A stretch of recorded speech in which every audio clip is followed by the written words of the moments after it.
I started here as a student teacher in 2004, and I got on in 2005. This is my 14th year, all here at Lee Intermediate, all in 5th grade science. At NCTC, had an amazing mentor and science teacher, Dr. Bellows.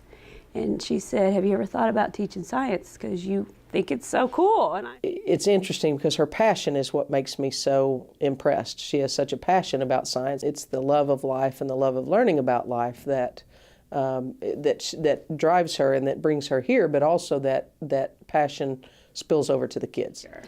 I think if you're not passionate, the kids know. And I think your passion lends itself to them. They're just excited to be here because they think every day we're going to do something fun, and it is fun. When I'm speaking about, teeth, then we look at skulls. So I think it just really makes them make that connection. It provides excitement. It provides real-world, authentic engagement and experience. I know all the science teachers depend on her immensely. She's the lead. They all plan together, of course, and prepare lessons, but Tracy's usually the one that helps design the labs and then kind of encourages the others. She's a mentor to every science teacher in the building. Her classroom management is phenomenal. She is a model teacher to new teachers about classroom management, her procedures, her rules. 5th grade is their first year to do what they call real science. And one of the things most districts do is let them go on an outdoor environmental field trip.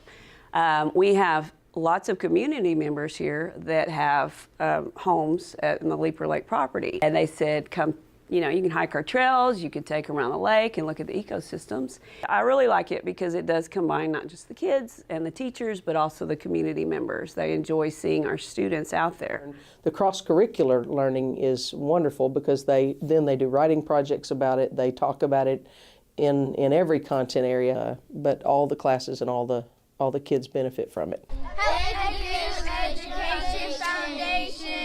We love it because we have just finished teaching life science. So then we take them out into that environment. Then they really make that connection. And then they start pointing out stuff and they start exploring. When you think of a solid teacher who loves Gainesville, who's been here her entire career, who is embedded in the community and embedded in this campus in particular, it's Tracy Henry. Just the learning about environment and the earth and water and all those things that as adults, they're going to be our adults of the future and they're going to be the stewards of our planet. So that's why I think it's important.